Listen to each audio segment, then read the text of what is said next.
안녕하세요. 오늘은 성경 사무엘하 12장을 좀 깊이 들여다볼까 합니다. 네, 22장은 다윗 왕의 삶에서 정말 큰 전환점이 되는 부분이죠. 맞아요.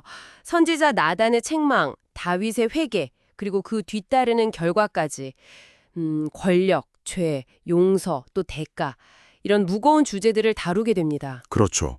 개인적인 비극과 또 왕으로서의 공적인 삶이 어떻게 얽히는지 따라가 보는 게 흥미로울 것 같습니다. 자, 그럼 바로 시작해 볼까요? 이야기는 나단 선지자가 다윗에게 어떤 비유를 들려주는 걸로 시작하죠. 네, 부자와 가난한 자, 그리고 가난한 자에게는 정말 딸처럼 아끼는 암양 새끼 한 마리가 전부였고요. 그런데 그 부자가 행인을 대접한다고 자기 양은 아깝고 가난한 자의 양을 빼앗아서 잡았다는 거예요. 아, 이걸 들은 다윗이 엄청나게 분노하죠? 네, 그 부자는 죽어 마땅하다. 양값도 4배로 갚아야 한다. 이렇게 선언을 해버리죠. 근데 여기서 나단의 방식이 정말 기가 막혀요. 그렇죠. 직접적으로 막 다윗 당신 잘못했어. 이게 아니라 비유를 통해서 다윗 안에 있는 그 정의감 있잖아요. 그걸 먼저 자극하는 거죠. 스스로 자기 죄를 단죄하게 만드는 뭐랄까 굉장히 지혜로운 접근인 것 같아요. 맞아요. 다윗의 방어 기제를 완전히 무너뜨리는 효과적인 장치였던 거죠. 바로 그 순간 나단이 다윗을 딱 지목하면서 외치잖아요. 당신이 바로 그 사람입니다. 네, 분위기가 확 바뀌는 순간이죠. 하나님께서 당신을 왕으로 세우고 모든 걸 주셨는데 어떻게 하나님의 말씀을 업신여기고 우리아를 죽이고 그의 아내를 빼앗을 수 있냐 이렇게요. 네, 네가 나를 업신여기고 이 표현이 굉장히 중요합니다. 단순히 윤리적인 문제를 넘어서 신성 모독적인 행위로 규정하는 거예요. 그러면서 무서운 선언이 이어지죠. 칼이 네 집에서 영원토록 떠나지 않을 거다. 그리고 아내들이 백주의 다른 사람에게 넘어가는 수치까지 예고되고요. 이게 바로 죄의 심각성과 그 결과를 보여주는 대목입니다. 개인의 비밀스러운 죄가 결국에는 가정과 공동체 전체에 그것도 아주 오랫동안 끔찍한 영향을 미친다는 거죠. 특히 지도자의 죄는 그 파장에 훨씬 크거든요. 네, 그 책임이 정말 무겁네요. 그런데 나단의 이 질책에 다윗이 변명하거나 항변하지 않고 즉시 내가 여호와께 죄를 범하였노라 이렇게 고백해요. 맞아요. 다윗의 회개는 정말 빠르고 진솔했어요. 그 점은 인정해야죠. 그러자 나단도 바로 하나님께서 당신의 죄를 사하셨다. 그래서 당신이 죽지는 않을 것이다. 이렇게 말해주죠. 여기까지는 다행이다 싶은데. 근데 바로 뒤에 반전이 있죠. 네. 하지만 당신의 이 일 때문에 여호와의 원수가 하나님을 비방할 거리를 얻었으니 당신과 밧세바 사이에서 태어난 아이는 반드시 죽을 것입니다. 와, 용서는 받았는데 결과는 피할 수 없다. 이게 참 복잡한 지점인 것 같아요. 그렇죠. 이게 핵심입니다. 용서가 죄의 모든 결과를 완전히 없애주는 건 아니라는 것. 특히 다윗의 경우는 왕이었고 그의 죄는 공적인 영향에서 하나님의 명예를 크게 실추시켰기 때문에 여호와의 원수가 크게 비방할 거리를 없게 하였으니 그 대가가 따를 수밖에 없었던 거죠. 그 첫 번째 대가가 바로 아이의 죽음이었고요. 네, 다윗이 아이가 아픈 동안 정말 간절하게 금식하고 기도했지만 결국 이래 만에 아이는 죽음을 맞이합니다. 하나님의 공의가 작동하는 냉엄한 현실이죠. 아이가 죽고 난 후에 다윗의 반응이 또 한 번 신하들을 당황하게 만들어요.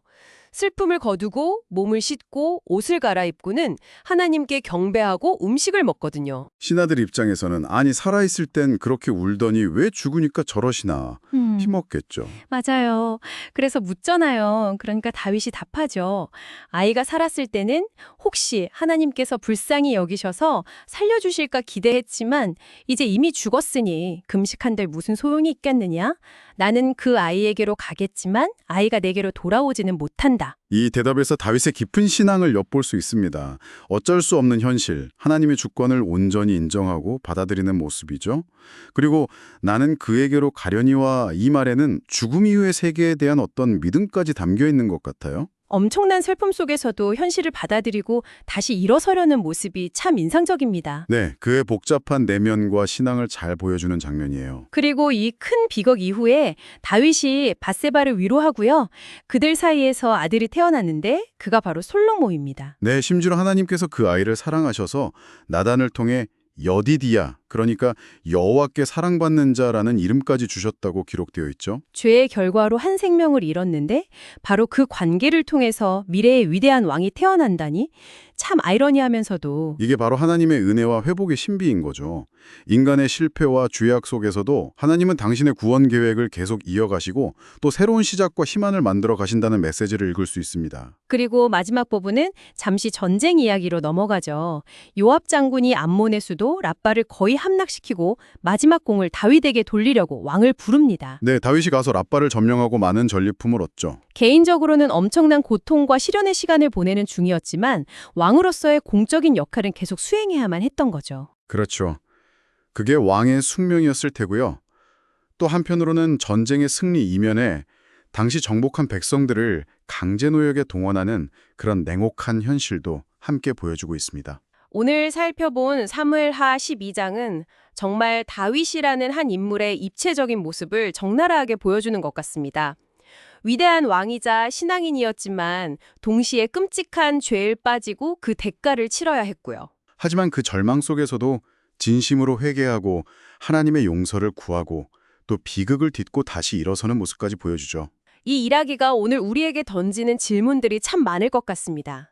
네, 권력이라는 것이 얼마나 위험할 수 있는지, 죄가 얼마나 파괴적인 결과를 낳는지, 또 진정한 회개는 무엇인지, 그리고 하나님의 용서와 은혜는 어떤 방식으로 작동하는지 복합적인 생각들을 하게 만들죠. 네.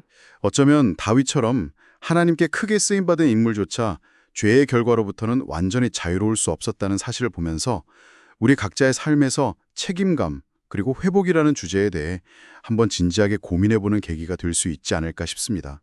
청취자 여러분은 어떤 생각을 하셨는지 궁금하네요.